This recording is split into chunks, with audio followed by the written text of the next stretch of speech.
Good morning. We will now be starting our press conference for today. You will hear a short set of remarks by each of our speakers, and then we will transition to a question and answer session that will be moderated for members of the press. Our first speaker is Los Angeles County Board of Supervisors Chair, Catherine Barger. Thank you. I'm going to make my comments short because I know you want to hear from our fire chief and the people that are really have the information in real time. But let me just say, this is a dynamic situation. We've got fires throughout the entire county, which are spreading our resources very short. One of the things people ask me is, what do you want to convey to the public? And that is, heed the advice of first responders. When they ask you to evacuate, evacuate. This is not a drill. This is in real time. So I want to thank the City of Pasadena, who's opened up the Pasadena Convention Center for those impacted by the Eaton Canyon fire. I also want to acknowledge our faith-based partners. All Saints has opened up their church for those that are evacuating the Pasadena area. But again, it's important for us to recognize that while the firefighters are there to protect structures, life is first and foremost frontline. We need to make sure that people heed the advice of our first responders. With that, I'm going to introduce our LA County Fire Chief, Anthony Maroney, to give you an update on what is going on. But I just want to thank Chief Maroney as well as Chief Crowley for the work that they are doing to make sure that our first responders have all the resources necessary. Chief Maroney. So good morning. Thank you, Supervisor Barger. My name is Anthony Maroney. I am the County of Los Angeles Fire Chief, and I'm also the Region 1 Coordinator for Fire and Rescue Resources. I'm going to be giving an update on the Palisades fire in addition to the Eaton fire, although I am aware that we have 4 large fires burning in LA County at this time. The Palisades fire is located in both LA City and LA County. We are in unified command with the City of Los Angeles Fire Department in addition to CAL FIRE. We have well over 5,000 acres that have burned, and the fire is growing. We have no percentage of containment. We have an estimated 1,000 structures destroyed, and also no reported fatalities, and a high number of significant injuries to residents who did not evacuate, in addition to first responders who are on the fire line. We have over 1,000 personnel assigned, and the cause of the fire is unknown. However, it is under investigation. For the Eaton fire, it is located in both the Angeles National Forest, the Altadena area of LA County, and Pasadena. LA County is in unified command with both the Angeles National Forest and the Pasadena Fire Department. We have over 2,000 acres burning at this time, and the fire continues to grow with 0% containment. We have over 500 personnel assigned, and unfortunately, we have 2 reported fatalities to civilians. Unknown cause at this time, and we do have a number of significant injuries. We have over 100 structures destroyed, and the cause of the fire is unknown and under investigation. I will ask that LA City Fire Chief Kristen Crowley update you on the Hearst fire after I am finished with my remarks. The LA County Fire Department operational area consists of 29 separate fire departments in LA County, and all of those fire departments are at drawdown with no fire apparatus or additional personnel to spare. As the Region 1 Coordinator, I have requested mutual aid from the 5 counties of Orange, Los Angeles, Ventura, Santa Barbara, and San Luis Obispo counties. Additionally, last night, I contacted the State Office of Emergency Services and requested 50 engine strike teams. 50 engine strike teams is composed of 250 fire engines and over 1,000 personnel. We have also requested resources from out of state, as well as Northern California. Thank you to the first responders from Nevada, Oregon, and Washington State that are already on the road coming to LA County to assist. Lastly, the National Weather Service has predicted a continued red flag weather event with strong winds and low humidities, placing all residents of Los Angeles County in danger. To all of our viewers, please prioritize your safety as well as the well-being of those around you as we come together to continue to get through this widespread disaster.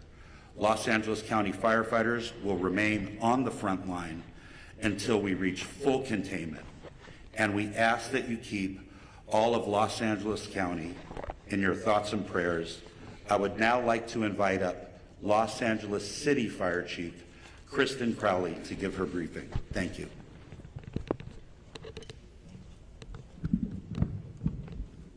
Good morning, everyone. My name is Kristen Crowley, Los Angeles City Fire Department Fire Chief. I'd like to start with just a moment, if we could, of gratitude. A moment of gratitude for our first responders, our boots on the ground that are battling this intense and multiple jurisdiction and number of fires. So gratitude to those who are doing the work since yesterday through the night. And like Chief Maroney said, we're going to continue to work hard to ensure that we save people, lives, and property. With that, I'll be touching on a couple major points. With the Pacific Palisades fire, we know that it continues to demand a significant amount of resources and attention.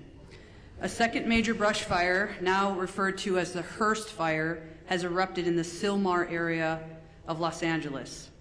Now together these fires are stretching the capacity of emergency services to their maximum limits. The Los Angeles City Fire Department is battling these two major fires while also maintaining, I want to focus on this as well, 911 services for the city's approximate 4 million residents. Now, despite the severity of the conditions, our department remains fully committed to safeguarding lives and property. Next, I want to focus on what we've done over the last 24 hours. And with that, even within the city of Los Angeles, with these two major brush fires, our department has responded to 3,624 911 calls for service. And to put that in perspective, our average is just under 1,500 calls in a 24-hour period. Over the last 24 hours, we've also responded to an additional 32 structure fires within the city. We've treated and transported an extensive number of medical emergencies, well extending our normal 650 transports to the local hospitals. When it comes to the Pacific Palisades fire, as Chief Maroney had said, this is over 3,000 acres at this point and continues to grow. We will confirm the exact acreage later, so we'll make sure that we also communicate that to the community and to the media. Last night, as of 1930 hours, all aircrafts were grounded due to the high winds. Aircraft are continued to be able to resume their water drops and acreage mapping today when the weather allows us to do so. A total of 3,398 civilians and 15,105 structures are in the evacuation zone. And again, the evacuation zones are the following: north of PCH, west of Kenter Avenue and San Vicente Boulevard, south of Mulholland Drive, and east of Topanga Canyon Boulevard. There are multiple evacuation centers which are supported by the American Red Cross. Injuries. Of course, there's a lot of interest in injuries. We have several firefighters and civilian injuries that have been reported, and all patients have been treated and transported to the local hospitals. Damage assessments. Chief Maroney did speak about a specific number. We are still vetting that through on the city side, so more information to come, and we will message that as soon as we can validate that. Approximately 400 LAFD firefighters have been deployed to the Palisades fire.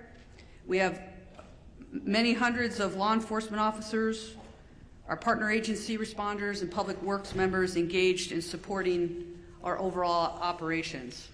We are going to be transitioning to CAL FIRE this morning to manage this incident at 0800 hours. Next, I'd like to talk briefly about our Hearst fire, which is located in Sylmar. Last night at approximately 10:10 p.m., the fire erupted in the Sylmar area of Los Angeles, adjacent to Los Angeles National Forest. The fire has rapidly expanded to over 500 acres, prompting the emergency evacuation of more than 3,000 residents. This fire is burning within the footprint of the historic Saddle Ridge fire.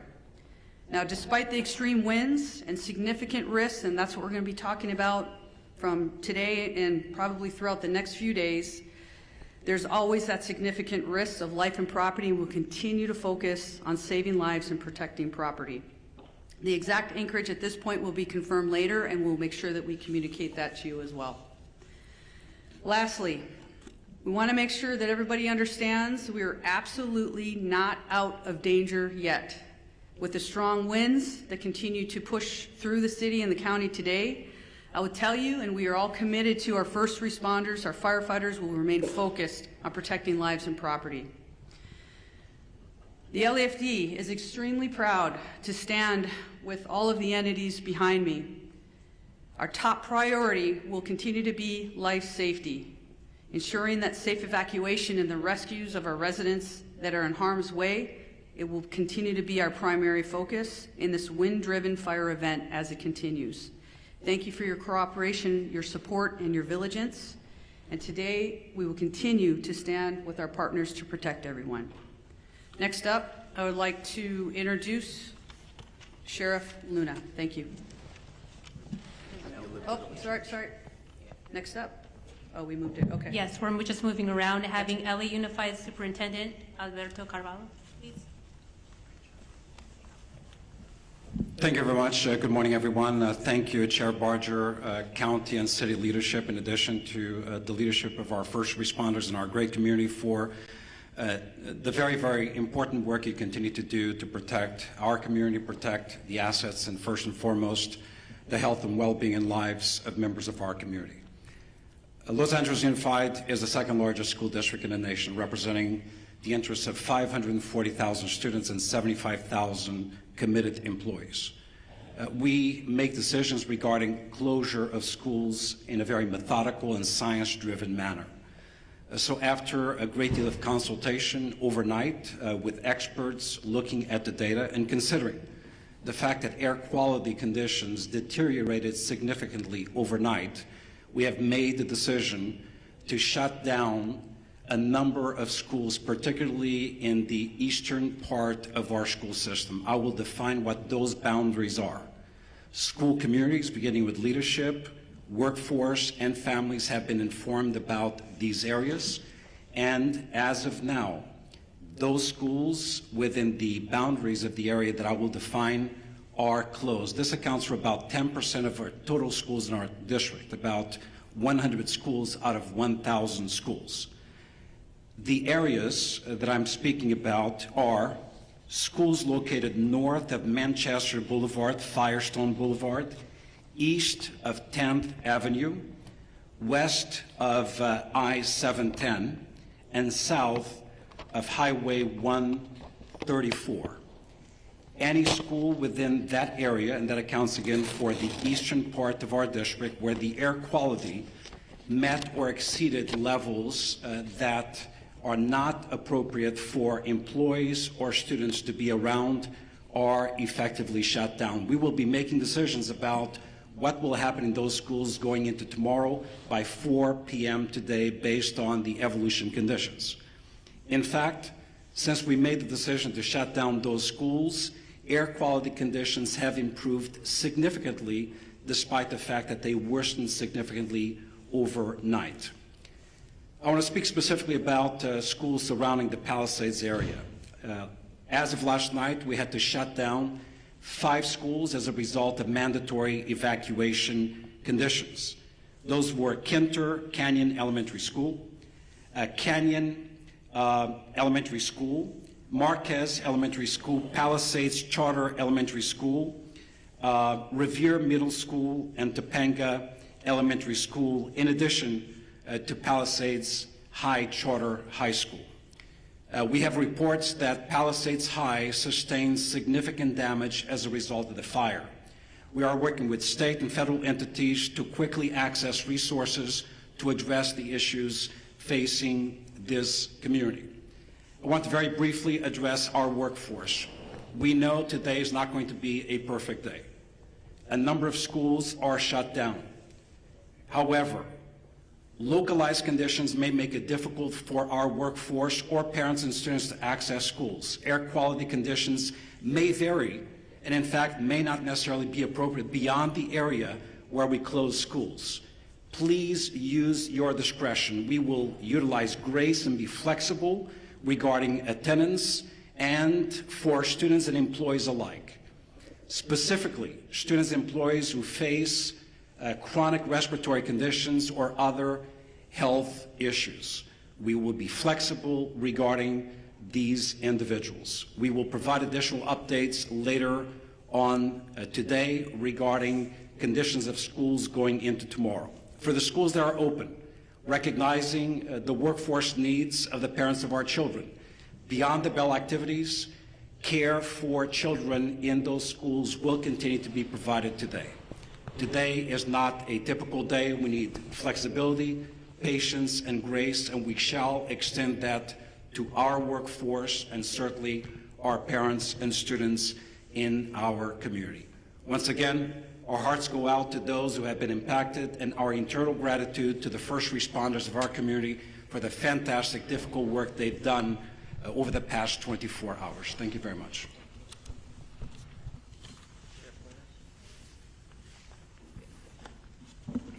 Morning. A lot of information to pass on, but please know this. This is a very difficult and challenging situation, but we're surrounded here by people who really care, and we're going to get through this together. That means with all of you as partners in our community. Our top priority continues to be the safety and well-being of our impacted residents, first responders, and all of the individuals involved. But understand that this is a very fluid situation, specifically in the Altadena area, and a lot of our personnel, our deputy personnel, are involved in life-saving measures as we speak now. We are working very closely with local, state, and federal agencies to provide necessary resources and support.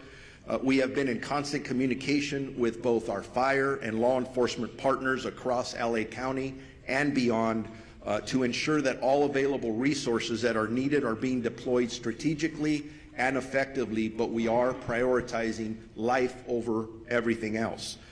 There are over several hundred Sheriff Department personnel working around the clock to evacuate residents in danger, assist with road closures, and respond to multiple missions that are given to us, and they do change periodically depending on that life mission. To ensure that everyone is going to be safe or safe as possible, additional personnel will likely be assigned to this fire as this continues to go, and you heard from our fire partners that there is no containment yet. I do want to split it up into two. I want to start talking about the Eaton fire first. Currently, there are evacuation orders in Pasadena, Altadena, and Sierra Madre. Evacuation orders, there are approximately 32,500 residents under evacuation orders and approximately 13,186 structures that we deem at risk, and that could grow.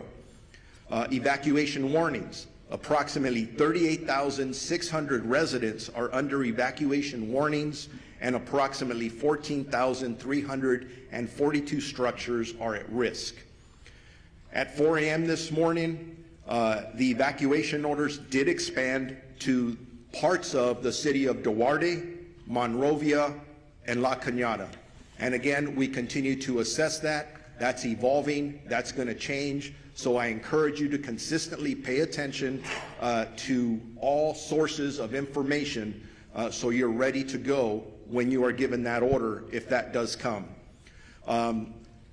As information's changing, even as I was driving up here, even as I'm walking up to this podium, I'm getting messages about several of our employees who have lost their homes in the last several hours. I don't know how many, because we are still gathering that information. But like we all live here in Los Angeles County, so we are impacted. So we're going to make sure that within our department, we're wrapping our arms around our employees just like we do with community members. Again, as I was coming up here, I did find out that we did have 2 fatalities in this area. I don't have any specifics. There is a lot of damage out there. We're still in the process of doing these assessments, trying to still save lives. So this information is going to change. The Altadena Sheriff's Station itself was evacuated, and it was at least limited on fire. There was some fire at the Altadena Station, but we did have to clear out all of our employees out of there.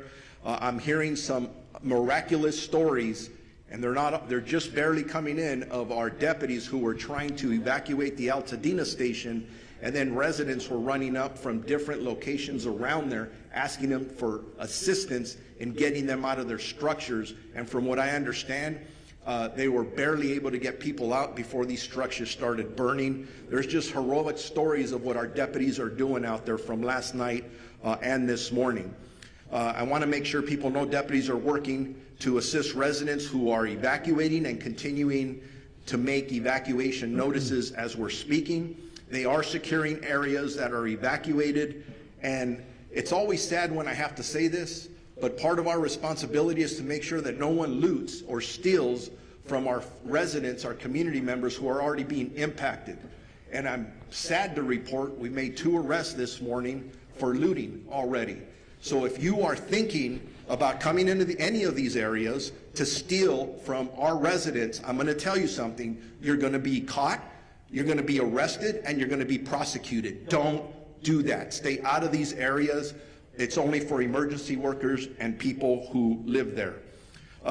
We are, at this point, unable to clearly determine the extent of damage at this point because the conditions are rapidly evolving and the destruction needs to be assessed as the daylight hours have come forward. I do know that I've lost at least 1 sheriff's black and white to a fire. Thank God that the deputy is okay. But deputies continue to be on patrol throughout the road closure areas to ensure evacuation areas remain closed to the public. All schools in the Pasadena Unified School District are closed. There is a road closure at Altadena Drive from Allen to New York Drive. For those in need of shelter, please head to the Pasadena Convention Center, located at 300 East Green Street in the city of Pasadena, and we're working with them in Unified Command and in partnership as well. For animals, there are established shelters at Large Animal Shelter Rose Bowl Stadium, at 1001 Rose Bowl Drive in Pasadena, Small Animal Shelter, Pasadena Humane Society at 361 South Raymond Avenue in Pasadena. I'm going to switch gears now to the Palisades fire that we've been heavily involved in with our partners, again with LAPD and LA City Fire and everyone else that's up there working. As of this morning, the fire was still burning in that area. That's impacting our residents. Evacuations are in effect, continuously in effect, for the city of Calabasas, the city of Malibu, Los Angeles City, Pacific Palisades, and unincorporated area of Los Angeles County and Topanga Canyon. Evacuation orders are approximately 37,000 residents under evacuation orders and approximately 15,000 structures at risk. Again, that's specifically for the Palisades fire. Evacuation warnings, approximately 20,000 residents are under evacuation warnings and approximately 6,500 structures are at risk.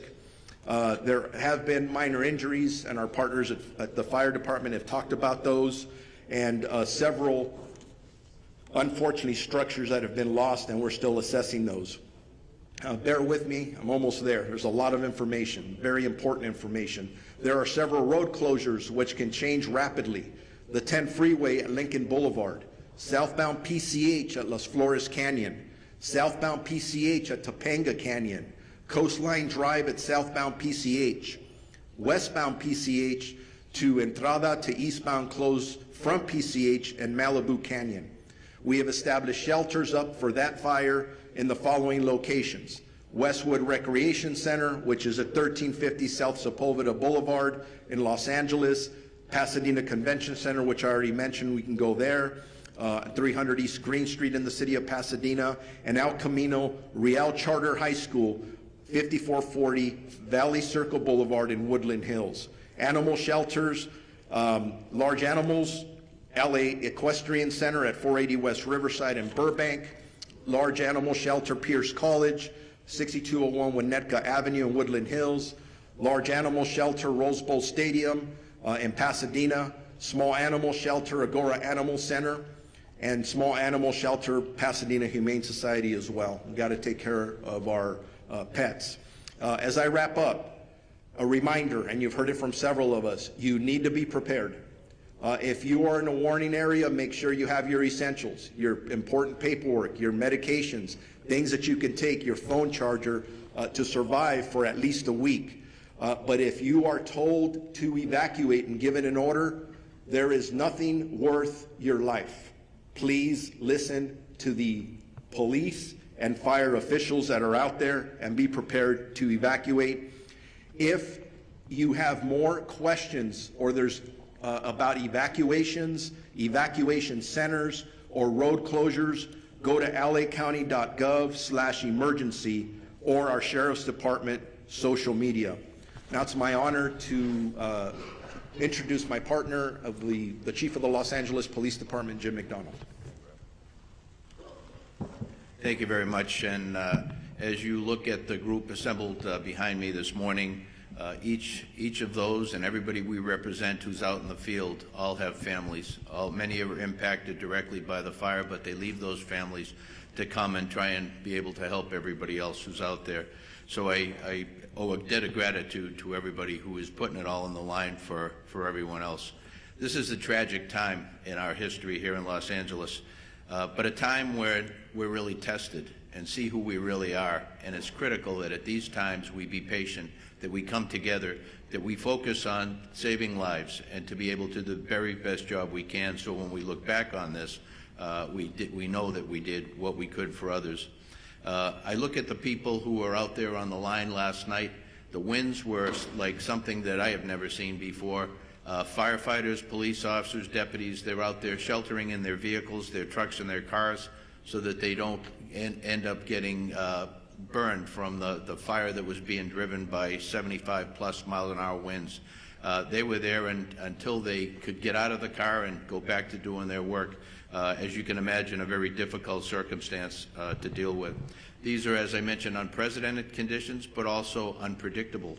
As the fire continues to spread and pop up in different locations, none of us know where the next one is going to be. So I would ask you to be vigilant, to look at your neighborhood, to talk to your neighbors, to have everybody on board, so that if they see something start up, that we get on it very quickly. We get fire resources out there as soon as we possibly can, because with these winds, once it starts small, it'll be very big very quickly.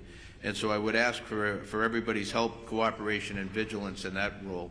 As you've heard before about evacuation, that makes the difference between living and not. And so I would ask you to take these warnings, these orders to evacuate very seriously. As you've heard over and again, be ready to go, pack what you need up, but then please comply with these orders. We don't give them, put them out lightly. When we believe that you're in the path of the fire, we're going to order that evacuation, and we really, really need your compliance on that, because if we have to send people in to try and make rescues, those people are putting their lives on the line directly for something that could have been avoidable. Sheriff Luna mentioned looting. That's something that we also have to watch out for. That is incredible that we'd even have to talk about that during these tragic times. But we are going to take that also extremely seriously, and we will follow up with that in the strongest way possible. As far as traffic goes, that's something that we're used to dealing with here. This will be an extra test of gridlock in many places due to people not having access to their normal routes. I would say that if you have an ability to be able to stay out of the west side today, to commute or to work from home, as long as your employers are good with that, to take advantage of that. The air is very tough today for particularly those who are challenged medically. If you can stay home and work from there, I would recommend that. We will continue to support our partners in the fire service and our other law enforcement partners. But to all in the public who are watching this, sincere thank you to all of you for your cooperation and your patience as we all get through this together. Thank you. Now we're going to introduce my colleague, Supervisor Lindsay Horvath, who represents the Palisades area. Lindsay? Thank you, Madam Chair. This morning, we woke up to a dark cloud over all of Los Angeles, but it is darkest for those who are most intimately impacted by these fires. It has been an immensely painful 24 hours for communities I represent. The Palisades, the Hearst, and Woodley fires are all in the 3rd District, but our strength is in our togetherness, and that will determine how we make it through. We need your partnership in this time of crisis. It is difficult to process the immensity of the destruction and loss, and we extend our hearts and every resource we have to all of our impacted residents. We know when we talk about these structures, they aren't just structures. They aren't even just houses. They're homes. This is our home. These are places where we built community, where we raised families, where we made memories that we will never forget, even if we can't go back to these structures. These are our home. Losing home is simply devastating. And I know that we are all here to support you and stand with you in this time of need. Aggressive winds and fire know no jurisdictional boundaries, nor does coordination and action across our LA County agencies with President Biden and Governor Newsom as they unlock support through fire assistance management grants for Palisades, Eaton, and Hearst fires so far. The talent and tenacity of our first responders is nothing short of extraordinary. And I've said it before, these people on the front lines are doing this because this is their calling. This is not simply a job that they came to have an occupation. They are called to this work to keep us safe, to keep our community safe, and to do all they can in this time of crisis to protect our Los Angeles County. Overnight winds grounded our vehicles, and we have red flag conditions through the end of day tomorrow. But we know that because of these fearless warriors on the front lines, we are doing all that we can to contain this fire. Thank you for your work to keep Los Angeles County safe, including the 3rd District communities of Pacific Palisades, Topanga Canyon, Sunset Mesa, Malibu, Santa Monica, Sylmar, Granada Hills, Lake Balboa, and surrounding communities. Our #1 message to everyone in impacted areas is to follow all evacuation orders and warnings and to stay where you are safe as long as the evacuations remain in place. We continue to have shelter capacity for you, as you have heard, for you, for your pets, and we have animal sheltering sites as well. These orders are not just to keep you safe and to keep your community safe, they are also to keep those on the front lines of this devastating crisis safe. And the longer that you wait to evacuate, the more you are putting people in danger who are putting their lives on the line to protect your homes. Please don't do this. Please evacuate. There is also an evacuation order in Santa Monica, the northern border of the city to San Vicente. The warning is north of Montana to San Vicente as well. We have an evacuation order as well as a warning there.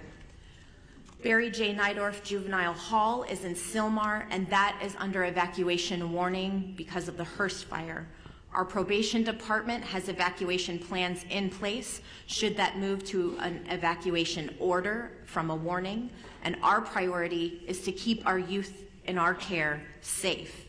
Santa Monica Malibu Unified School District has closed its schools today, and as you heard from Superintendent Carvalho, LAUSD has a variety of updates. We have heard from our state insurance commissioner as well, and while this is still quite early in this emergency, we do have some initial guidance from his office for evacuated households on reimbursable insurance expenses, with information to be found at insurance.ca.gov. Obtain a complete copy of your insurance policy, take note of additional living expense limits, track additional expenses, document conversations with your insurer or adjuster, and don't rush any decisions. If you have any questions, call 800-927-4357. Please continue to check emergency.lacounty.gov for the latest information, and I know we will see brighter skies by working together. Los Angeles County will continue to be unrelenting in our response, and I know we have only the finest on the front lines fighting this fire. It's our duty to see them succeed. Thank you. All right, now we are going to hear from LA City Council President and Mayor Pro Tem Marquise Harris Johnson. Thank you so much. Good morning, everybody. On behalf of the City of Los Angeles, I just want to begin by thanking and recognizing and acknowledging the great work of our first responders, especially the men and women of the Los Angeles Fire Department, who last night we all witnessed doing heroic work in the face of grave danger. Last night was one of the most devastating and terrifying nights that we've seen in any part of our city at any part of our history. Fire literally jumping roads, taking out structures, and our public safety professionals created an environment where injuries were kept to a minimum, fatalities were kept to a minimum, and we wake up this morning with a renewed spirit that we can defeat this fire and move on to a brighter day. I want to also acknowledge the two members of the council that are with us today that represent the areas of the fire. Councilwoman Tracy Park of the 11th District, who's I think probably has about 90 minutes sleep by my count, because every time I looked on the television, you were there knocking on doors in neighborhoods, in community centers, at the shelters, making sure the community was okay. And then an absolute professional, someone who, since I've been on the council with her, has had to fight a fire almost every year. And so is a pro. From the San Fernando Valley, the council member from the 7th District, Monica Rodriguez. And again, all the men and women, the firefighters are in the front, but our DWP workers are out there making sure we don't have additional fires from power lines, and countless folks, DOT, making sure the flow of traffic stays so that folks who want to evacuate can do so, are out there as well. So there's literally thousands and thousands of people working together to make this work. I want to announce a few more closures to add to the school closures that we heard and the closures that the sheriff and the supervisor read to us. Griffith Park closed today, including Lake Hollywood. Runyon Canyon closed today. The Los Angeles Zoo closed today. The Hollywood Reservoir closed today. The Hollywood Sign closed today, as well as all the roads through the Sepulveda Basin in the San Fernando Valley. So nobody should be going those places today anyway. I will amend what Chief McDonald said. Not only if you're on the west side or in the valley, anywhere in this city, if you can stay off the roads, please do so. I live in South LA, a long way away from the fires. Visibility is less than 1 block because of the smoke. So if there is not a good reason for you to be on the roads, we ask that you leave the roads open as possibly as you can to the public safety professionals that have to do their work and will lead us out of the crisis that we face here in the city of Los Angeles and the county of Los Angeles today. Also, lastly, just grateful for the work of the President of the United States, kicked in for us late last night, who happens to be in Southern California. The governor was with us in the Pacific Palisades last night and has helped out. And a range of municipalities around the county and outside the county have come in to help where they can, and we're extremely, extremely grateful for their help in this time of crisis for our city and our county. And with that, I will ask the Director of the Office of Emergency Management for Los Angeles County, Kevin McGowan, to come to the mic. Thank you for the introduction. I'm Kevin McGowan. I'm the Director with the LA County's Office of Emergency Management. As my partners up here have said before, we're facing a historic natural disaster, and I think that can't be stated strong enough. This is not a normal red flag. We've been in partnership with the National Weather Service for days prior to the arrival of this severe windstorm.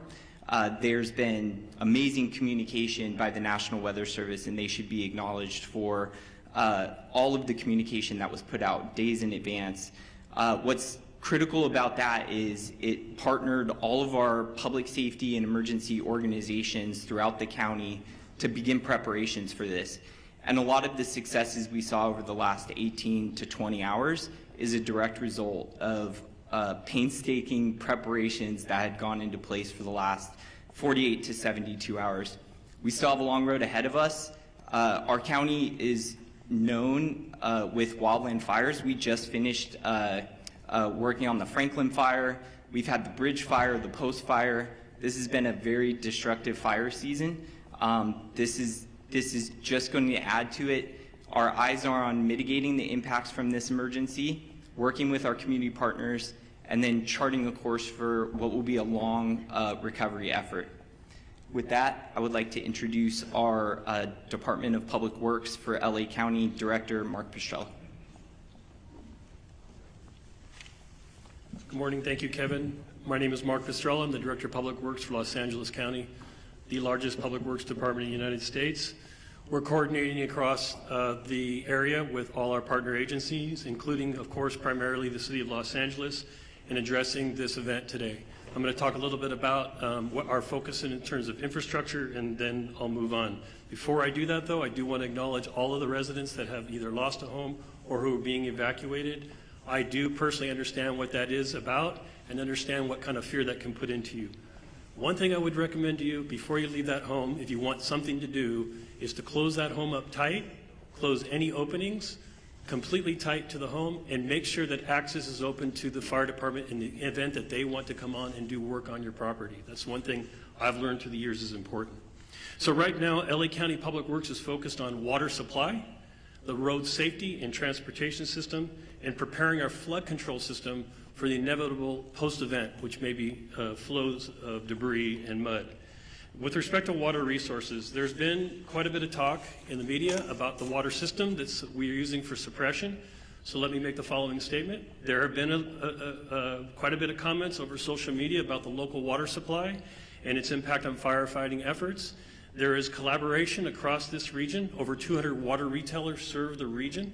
LA County serves the area that in the Eaton fire area. LA City serves the area of the Palisades area. We also serve the Palisades area in the north area of unincorporated area water supply through the hydrant system. The municipal water systems that service our homes and businesses continue to work effectively. However, they are not designed to fight wildfires. A firefight with multiple fire hydrants drawing water from the system for several hours is unsustainable. This is a known fact. That's why air support is so critical to the firefight, and unfortunately, wind and air visibility have prevented that support. However, county and city water reservoirs, open reservoirs, are available and on standby once that support becomes available. We will be having fixed wing as well as helicopter draw of water from our system. We also need customers to understand that it is really quite futile to attempt to fight fire with your hose at your house. That's not something I would recommend you do, but in fact I would ask that you turn off your water and turn off your gas, both things before you leave the residence, so that we can continue to have that water supply for the hydrant system.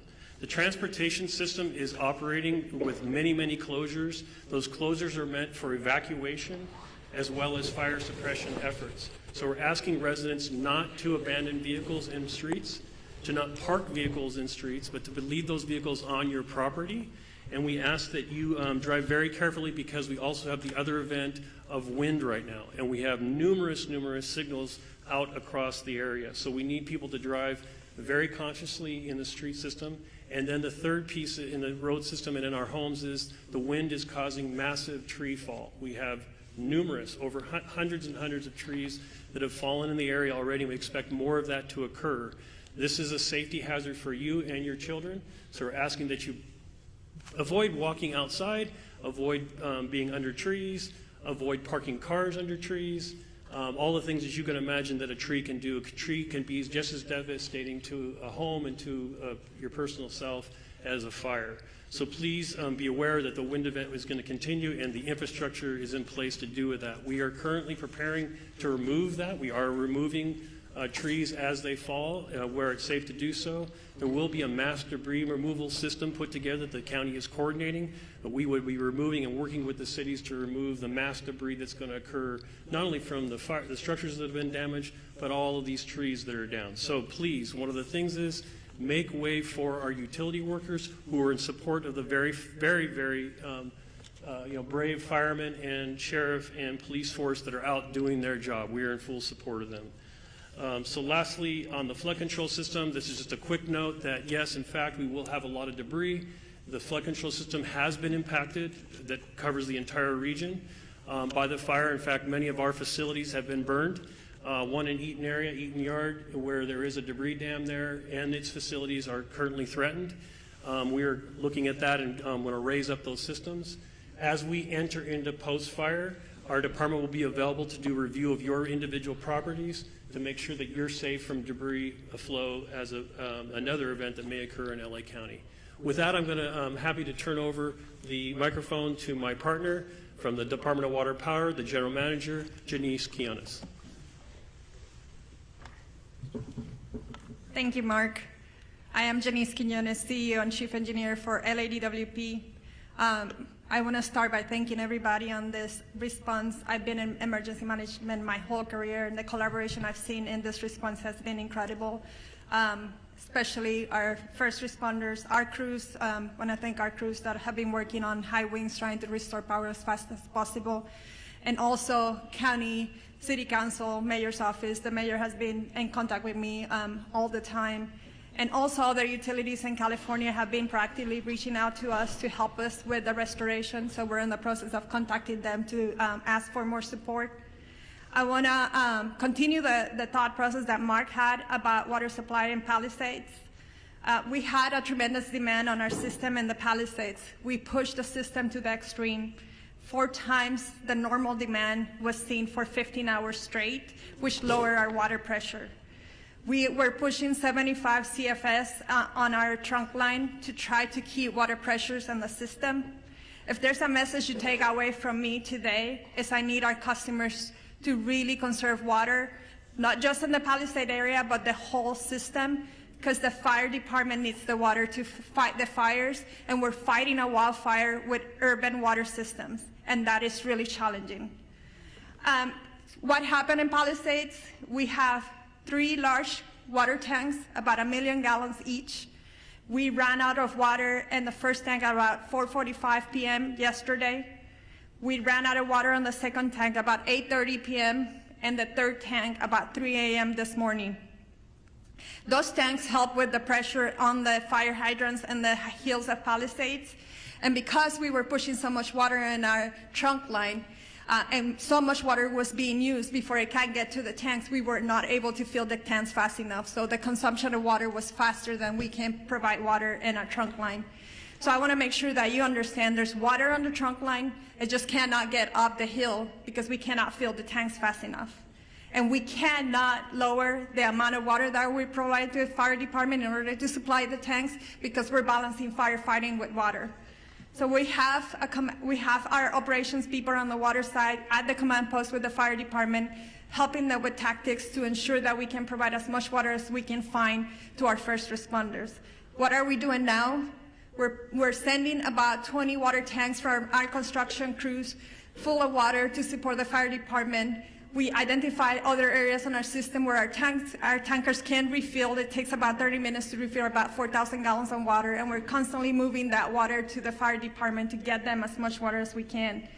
I would also ask for the people on zip code 90272, because we're pushing the water system so hard, our water quality is decreasing. So we're gonna be issuing a boil water notice this morning, and that will extend for about 48 hours. The water quality is low. We have a lot of ash in the system. And so please, if you're gonna be drinking water, you need to boil the water.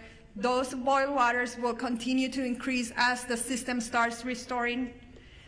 We're also managing a power outage restoration. Our water emergency has been the #1 primary issue, but the power issues are continue to increase. The winds picked up at around 11 p.m. last night, and that's when we saw the majority of our outages coming in. As of 7 a.m. today, we have 135,000 customers out of power. We have restored about 78,000 customers since the start of the outage. 32 customers have been out of power for more than 10 hours, and 7 for over 18 hours. If you are out of power, I urge you to call us, call 911, let us know so that we can get to you as fast as safely as possible. We are on a severe emergency activation at the EOC for both water and power. It's taking us 24 to 48 hours to get to all of the outage. That's why we're gonna start increasing our mutual aid requests to get more crews on here to reduce that restoration time, but we cannot do that until it's safe for our crews. And I'm happy to report we have had no safety incidents for either the water and the power crews, which we need all the crews safely operating in our system. 40% of our outages were due to us having to de-energize the circuits for public safety. And we cannot energize them until it's safe to do so, and we have put eyes on our system. 20% is because of wire downs, and 6.5% is because our system has protected itself from further outages, and so we have to patrol every line before we come back online. With that, I just want to thank everybody, and Madam Chair. Thank you so much. We want to transition. We're 5 minutes over. We do want to give a little bit of time for question and answer with the press. I'm going to call on you. Please identify yourself, your name, and which media outlet you're with. I see a hand up here. We'll go with you first. Good morning. Yes, Bob DeCastro from Good Day LA, Fox 11. Chair Barker, we wanted to ask because this press conference called One Voice is bringing together some of our city leaders, our county leaders here together for this incredible tragedy, this crisis that we're experiencing right now. And a lot of our viewers are asking, how can other Angelenos help? Because people want to volunteer, people want to help. What's the best way that other folks out there that want to help, what can they do? Well, first of all, thank you for that question, because I think this does speak volumes to the fact that it's not just at the local level, it's at the state and the federal level as well, and it is one voice. We're seeing these fires taking place countywide, which is stretching our resources. But to the public, I mentioned All Saints in Pasadena that's opened up its church to people that are evacuating, people that are not only part of their parish, but also people that are seeking refuge. I would encourage, and we will work with our Office of Emergency Management, to put together a list of what you can do to help. I know at Pasadena Convention Center, they're looking for resources, food, and blankets. Red Cross is putting that together, but we can always use more. So this is the time for us all to come together. I mean, we're trying to wrap our heads around just getting this fire under control, but make no mistake, we will put something together so that people can offer their support. You are seeing the goodness, and I know Supervisor Horvath mentioned it. With all these horrific stories you hear, you also hear stories of people that are doing amazing things to help their neighbors and their community. Thank you for that. I'll go ahead in the green shirt.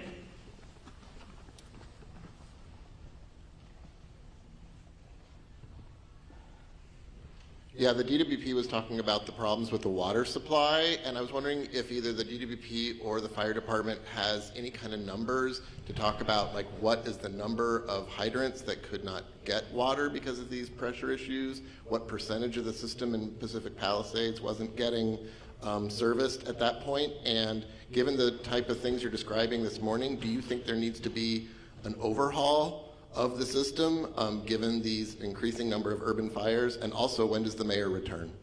And name and media outlet, please. David Zahnizer with the Los Angeles Times. So, Chief, please correct me if I'm wrong, but we were trying to keep water at all altitudes on the Palisades, and I think about 3 in the morning, that's when the hydrants went dry above the Brentwood area. We are able to push water on that trunk line on the east side of that. And we have some water on the higher elevations, 16 to 18,000, but at 3,000, at 3 a.m., all of the fire hydrants went dry in the Palisades. To your question of climate resiliency and how do we need to update the system, I would say that that is true. We were talking with the county supervisor and Mark on how are we going to change the way we operate our water systems for events like this. This is an unprecedented event. I think the 2011 winds was significant from a power outage perspective, but the fires have really increased the response complexity of this. We had crews trying to mitigate this, and we had to evacuate.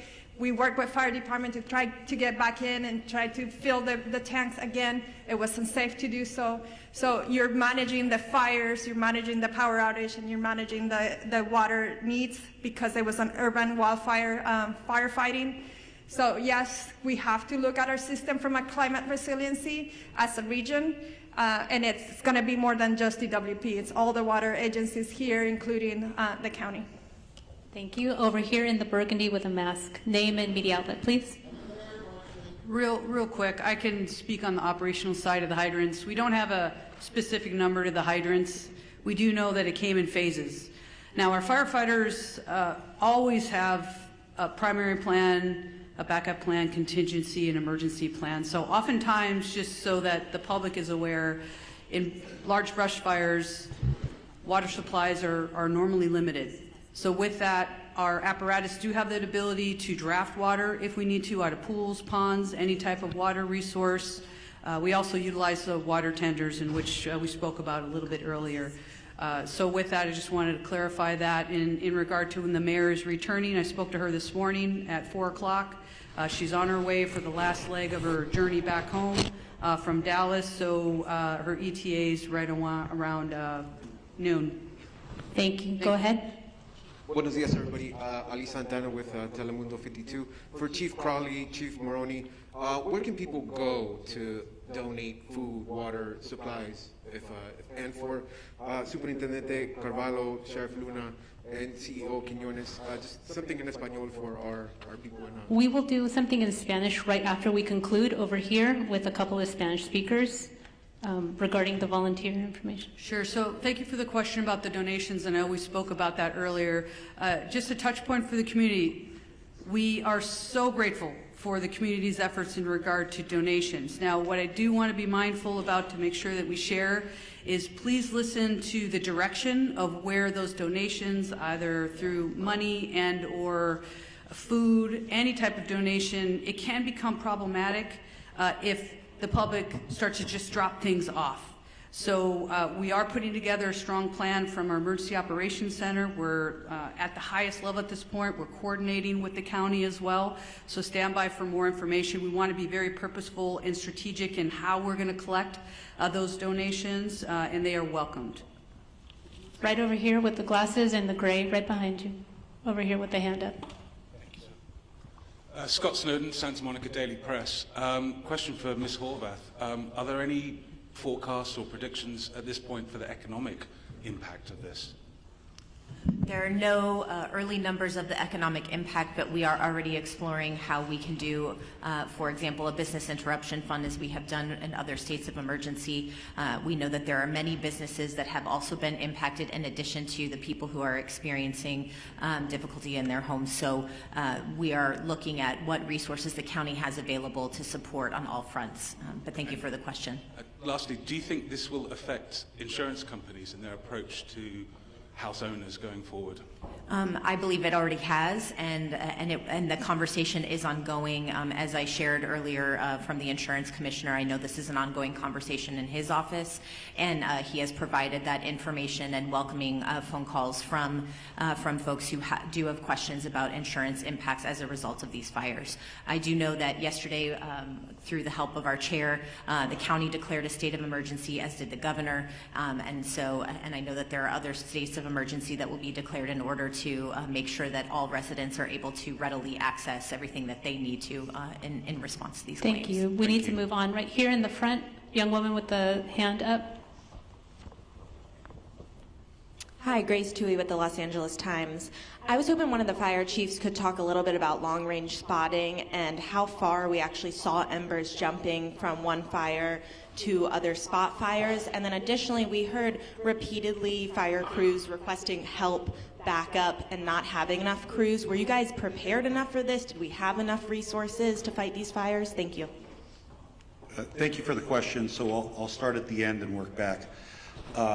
No, LA County and all 29 fire departments in our county are not prepared for this type of widespread disaster. There are not enough firefighters in LA County to address 4 separate fires of this magnitude. We were prepared.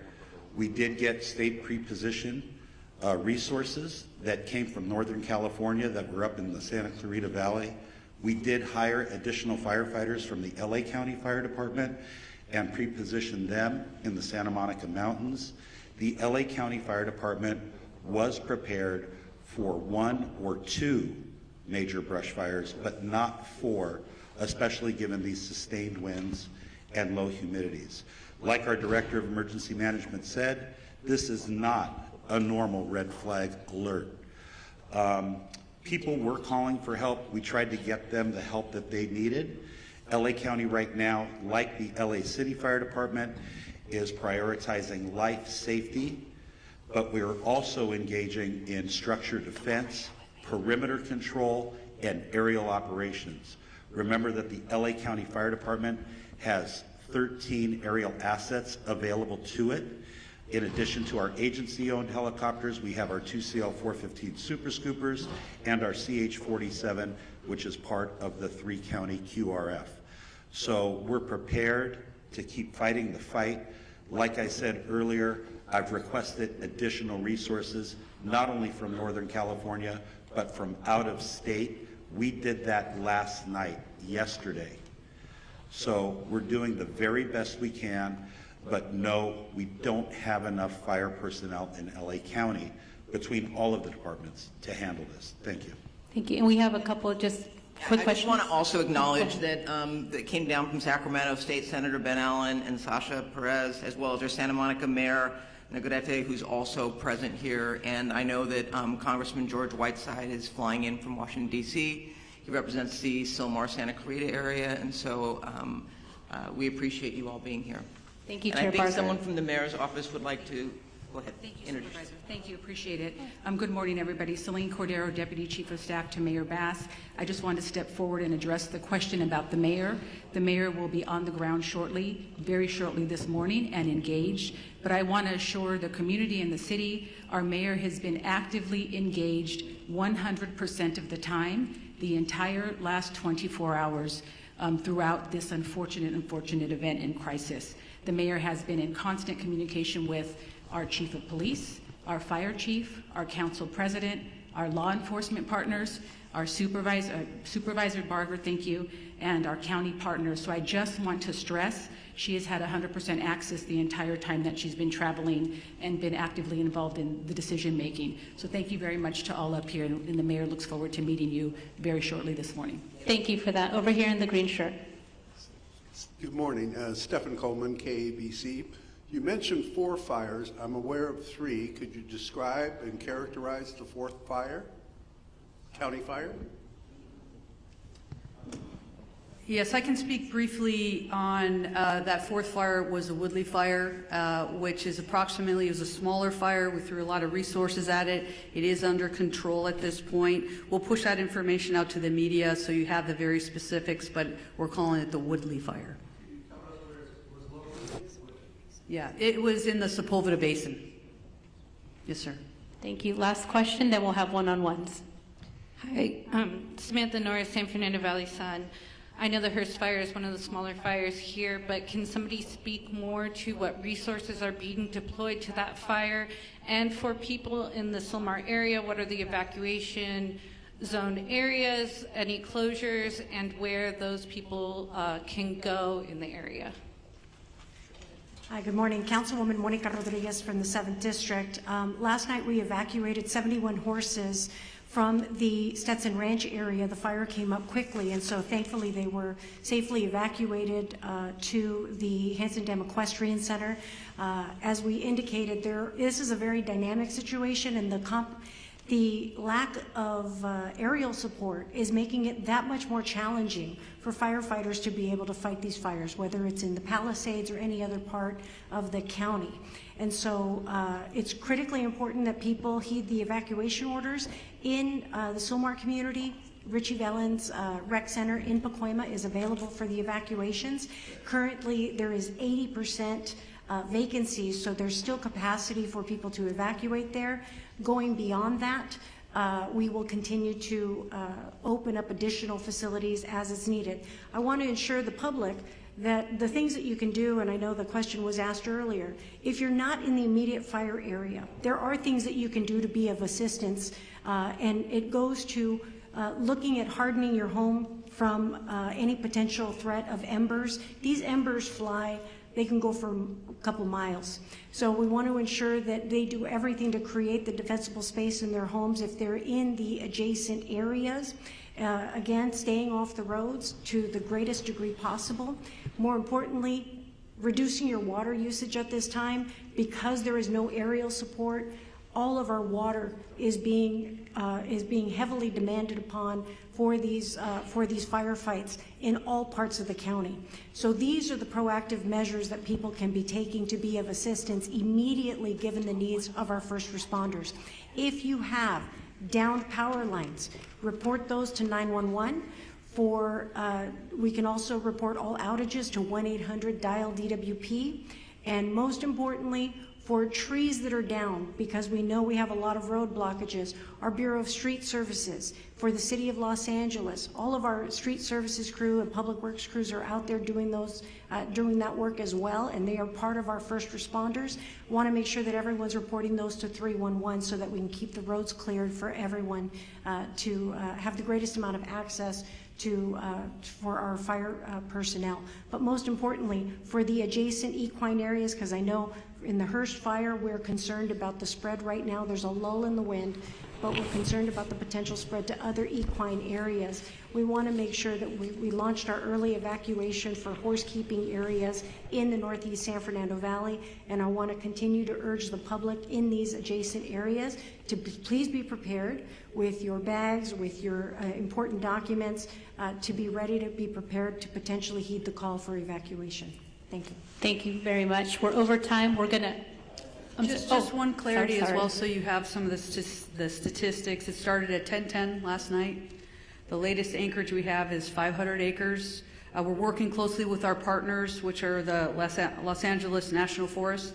We have a rep over here behind us, so we can do some one-on-ones if you want more specific, but we are unified with them. Also, the good news is, through the heroic efforts of our crews working through the night last night, our overall objective was to keep that fire so it did not overpass the 5, did not cross the 5 at this point. We're able to hold it to that point. But again, the winds are back up. We're working really, really hard there to make sure we maintain that. And we're going to continue to work really, really hard with our partners. Thanks, Chief. I don't have too much more to add, but I will share that the Los Angeles City Fire and the Angeles National Forest went into unified command immediately when that fire started. And that fire started in an area we're well exercised, known as the mutual threat zone. So that's a part of our pre-planned unified command area, and that includes ground resources and aircraft. And of course, as mentioned, aircraft has been having a hard time finding good air, and actually with the wind speeds. We're assessing aircraft availability every minute, continuously watching for a window to get aircraft up from multiple parts and multiple agencies. The Angeles National Forest aircraft and the air tanker base that services the Southern California areas in Lancaster under the U.S. Forest Service, and they're watching for opportunities to launch aircraft. But last night, the winds out in the Antelope Valley were just as bad as they were here in what we call the Front Range. So we're still struggling to get aircraft in the air. Name and title, please. Name and title. Yes, sir. Robert Garcia, Fire Chief for the Angeles National Forest. Thank you. We are wrapping up our press conference. We will have one-on-ones and a short for Spanish media. If you gather right over here, we will have Sheriff Luna and also LA City PIO with Fire David Ortiz. So Spanish interviews right over here.